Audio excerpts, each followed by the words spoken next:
He raised up his head and closed his eyes, and thought to himself, "If I had known that she was truly in love with me, I wouldn't have slept with her mother." Ken's world became clouded with complex confusion and regret. How did he grow from being timid and nervous, to become a love interest and made out with the most beautiful and powerful woman, and consequently, making love to her angelic gorgeously beautiful daughter, just a day after? He had always been mesmerized with the hypnotizing beauty of Hadiza, from the very first moment he ever set his eyes on her. Starting a clandestine romantic relationship with her mother was promising, with great expectation and benefits. Above all, and most importantly, it was supposed to be a secret between himself and Zainab her mother. But she caught them red-handed, making out when they thought that no one was around to discover their deeds. And now, as always, having Hadiza, the most beautiful angelic daughter of this powerful, beautiful and elegant single mother of one, was a dream. Then he looked at Hadiza again, and his urge to pull her close and kiss her like forever was getting the best of him. He watched her beautiful figure as she adjusted her posture on the bed, while he stood by the table and was filled with helpless longing for her. But then he remembered his sweet moment with her mother. He remembered everything and closed his eyes in reminiscence. Just when he was about to get lost in his thought, he felt the soft glossy and sticky lips of Hadiza on his hungry lips. His world was in a daze, and his breath took a turmoil. Just a few months back, Ken, a fresh young graduate, who had combed the city for a job, had just come out of an unsuccessful job interview. Disappointed as he was, his thought was wild in frustration as he sat in the back seat of a taxi, thinking about his life. Suddenly, the vehicle became faulty and dropped him off halfway to his house, which was still far away. He stood under a big canopy tree by the roadside, in front of a residential private building to rest for a while. This was the 6th job interview that he failed to secure. Suddenly, a car branched off the road to enter the building, beside which he was standing. Ken was surprised to see a beautiful elegant woman come out of the car to open the gate, and that really caught his attention. He rushed and assisted her to open the heavily built metal gate, while struggling to keep his file folder in good shape. After the woman drove inside, he shut the gate and went back to the tree to continue his rest. The curious lady came outside the gate to appreciate his gesture. But he was quick to dismiss it as a no big deal. The woman asked who he was and what he was doing there, standing under the tree. Ken shamefully and reluctantly told her the truth, to allay her fears or suspicions. The lady was surprised that he was able to open up to a stranger and told her the truth. The lady, whom he later got to know and identify as Madame Zainab, invited him inside the house for a refreshing bottle of cold water. Ken was not sure of what he was doing at that moment. His guts and everything about him warned him to be careful with strangers, but he found himself reluctantly taking one step after the other and honored her invite into the house, while wondering what was waiting for him at the other side of the door. Her face had a semblance of innocence, but her beauty and elegance radiated a more catching effect. With his file folder still in his hand, he stood beside a coffee table, just beside an expensively made brown leather couch. His eyes rested on the couch. Right after his first impression of the living room registered a sweet-smelling fragrance of an elegant and expensively furnished abode of a woman that he knew nothing about. He tried not to allow his shock to be too obvious, but his eyes disappointed him when Hadiza appeared with a bottle of cold water and a glass cup. He willed himself with great effort to control his trembling hands while he collected the bottled water. He couldn't stretch out his hand for the second time to collect the glass cup. So, he simply nodded his head, signifying that he was good without it. His eyes met hers by chance and he instantly melted and lost his steam. Hadiza, the beautiful daughter of Zainab, was stunningly attractive. In her home casual wears, she had a simple braided hair, a rich eyebrow that decorated her beautiful brown eyes like an umbrella icing on an already delicious cake. Her outfit may have been a casual wears for home alone, but to a third party like Ken, it was hypnotizing, and he was transfixed. The experience of the moment was a far contrast from what his day had been. Hadiza walked away, and Ken's unconsciousness had his eyes all over her backside until his eyes rested on Madame Zainab, her mother, who was coming out into the living room, while Hadiza disappeared into the kitchen. His face turned red with shame when he realized that she caught him lusting after her daughter. He knew that it was time to leave, before it got worse. He didn't even know where he was, nor what he was doing there, he thought to himself. He expressed his gratitude and announced that he was leaving. "You said you are coming back from a job interview, let me see your CV." "Just your CV." Madame Zainab requested while she settles into a comfortable corner of the couch and crossed her legs. When Ken gave her his CV after a quick struggle with his file folder, she collected it, pointed at a seat and asked him to sit down at the couch opposite her. A moment of silence crept in while she studied his CV. Ken used that moment and silently controlled his breath to comport himself, in case she decided to ask in any question. He needed to be ready to be impressive. He succeeded in controlling and calming his nerves, until he looked directly at Madame Zainab. His effort got flushed aside. He realized how beautiful she was, in her calm demeanor. He wondered how beautiful she was, in her younger days. Madame Zainab ran a marketing and distribution company with her office in heart of the business district of Abuja. A subsidiary of a global company that has been a legacy of her family for ages. But Ken was not aware of this and certainly not aware of how a simple good gesture could unlock a path to destiny. The woman sitting casually in front of him, right in her private home, is a woman that thousands of people have made numerous appointments to see, but don't succeed. There was no sign of being bossy or controlling. Just when he decided to stop admiring her and focus on the possible questions that she may ask, Hadiza casually strolled into the living room and sat beside her mother. Her eyes locked into her cell phone and seemingly busy. Ken's heart skipped. He regretted sitting down instead of insisting to leave when he had the chance. He could almost hear his heart pounding against his chest as he bent his head down and clamped his two hands between his thighs. He could still see her wiggling her feet on the rug while still looking into her phone. He could just imagine the beauty of her long straight spotless legs. He realized that his thought was gradually going wild, and he closed his eyes, not knowing what to do or expect. He suddenly felt her eye on him. "Are you praying, Mr. Ken?" It was the voice of Madame Zainab. Ken simply smiled and opened his eyes without saying a word, but still couldn't look up. He wondered if his disappointing job interview was better off than the current emotional and psychological torture that he was going through. But Madame Zainab could tell that he was nervous, and she attributed his nervousness to a failed job interview and wished to try and get him fixed up in a job as soon as possible. "Are you sure you are okay?" Madame Zainab asked him with concern. Ken reassured her that he was fine as he made effort and raised his head to make eye contact with her. But instead, he found her looking much younger with a charming beauty on her face. The rest of his words were forced to sink back into his stomach. He tried to say something to show some confidence, but he failed woefully with the piercing, beautiful eyes of Hadiza, looking curiously at him with concentration. Madame Zainab stood up on her feet and promised to see what she can do about getting him a job. Ken thanked her wholeheartedly and quickly walked towards the door to leave. When he noticed that she was walking slowly behind him as he made towards the exit gate, he suspected that she wanted to help with the gate, and he turned to her and told her not to bother stressing herself, that he was going to tell the gateman to open the gate for him. But to his surprise, she informed him that she doesn't have a gateman.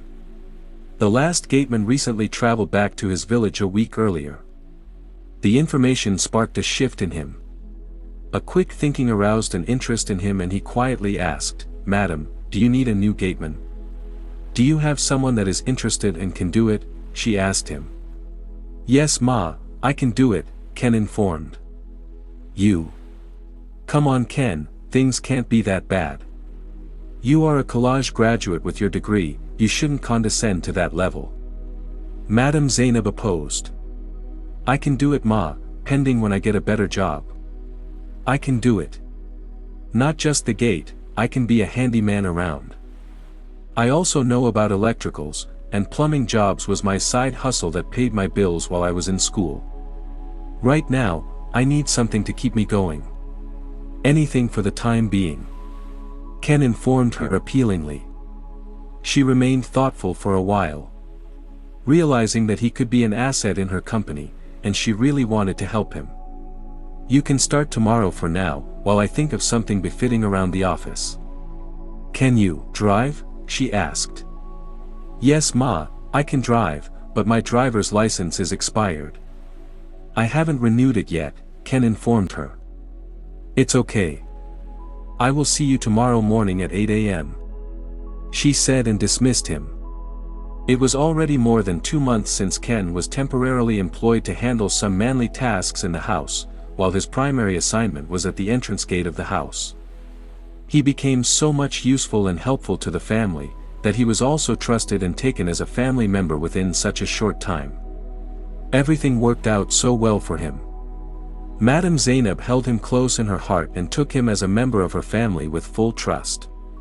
Some weekends, when she is at home, she sends him shopping for her with her private car, without minding. The way she talked about him and related with him, almost tickled Hadiza's suspicion. Hadiza sometimes wondered why her mother will be sitting so close to Ken on the couch, gisting and laughing out loud.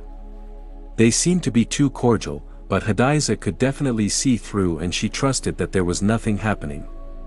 She cautioned herself to stop having negative thoughts.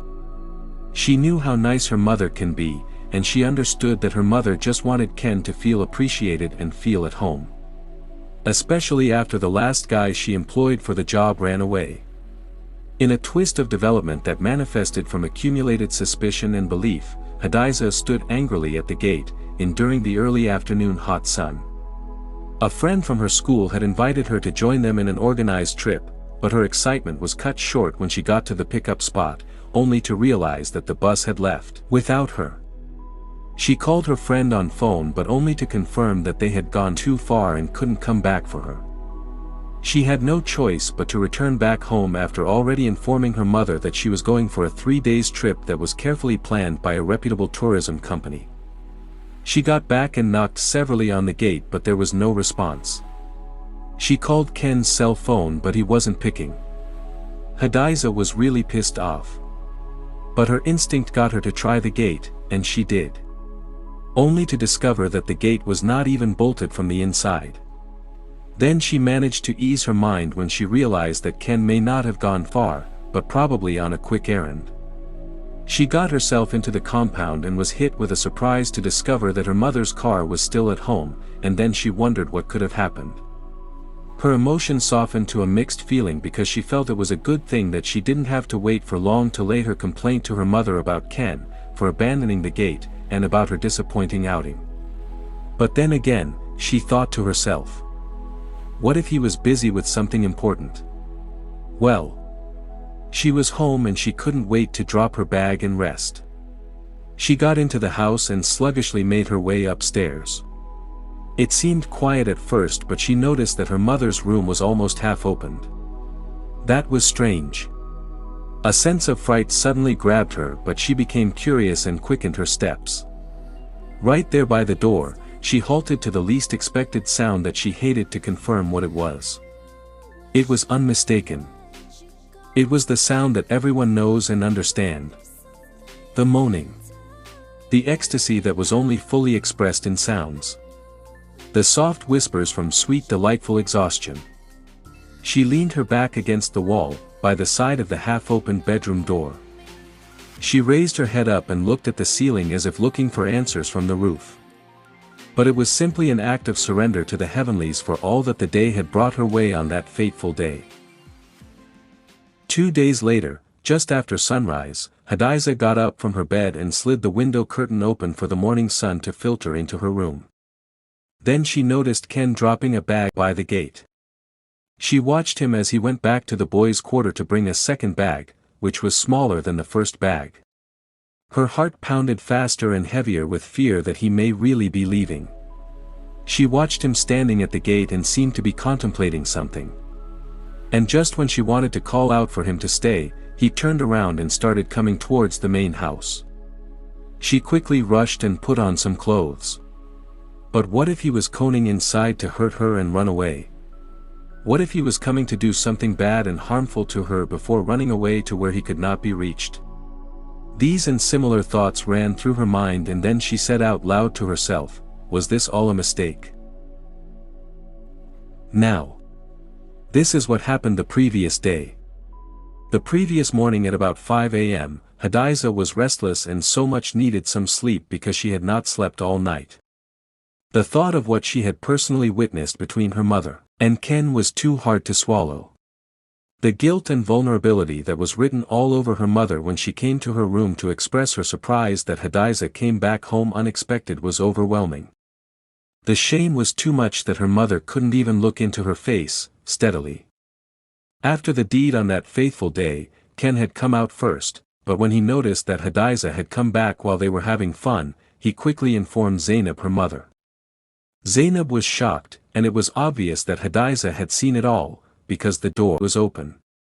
So, when they both left, a lot of water struggled for a chance through the bridge, and Hadiza's mind was a kingdom of disappointment, contemplation, memories, bad intention, regrets, imagination, and lots more. She almost ran herself mad that day, and that night. She struggled for sleep that wouldn't come. Then, at about 5 a.m. the following morning, she went downstairs into the kitchen and poured herself strong liquor. The effect was able to help her to sleep for some hours, and when she woke up by midday, she had a light headache, and she told herself that what she needed was food. She went down to the kitchen to prepare some food for herself, and then she saw Ken standing right there behind the kitchen window, listening to music from his phone and looking attentively into his phone.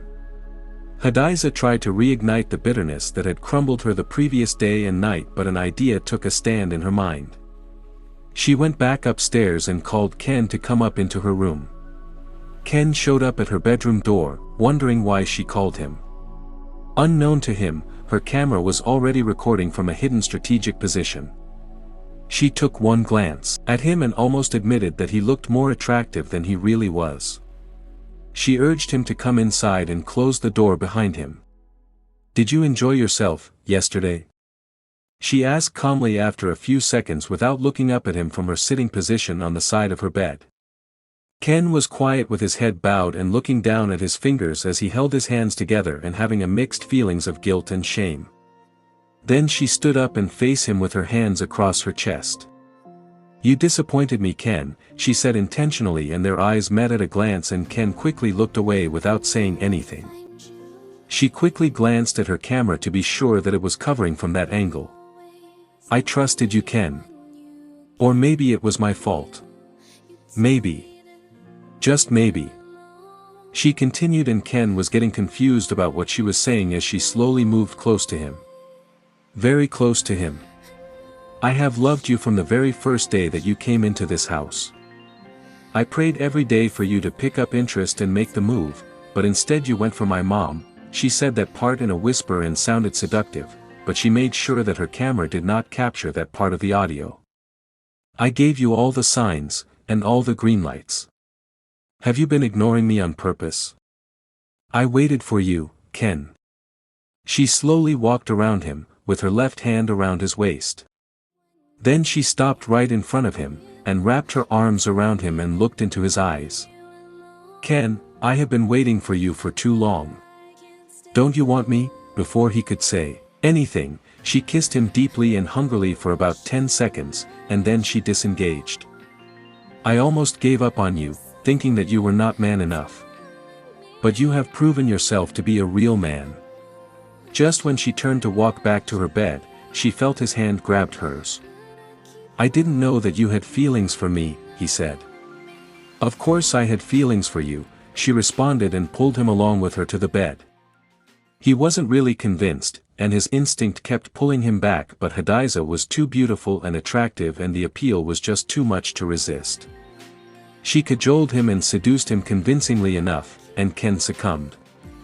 The slow and gentle transition from appealing kisses on the bed, to ecstatic fulfillment and consummation was skillfully erotic and irresistible. She couldn't hold back her yearnings, and neither did she know when to stop.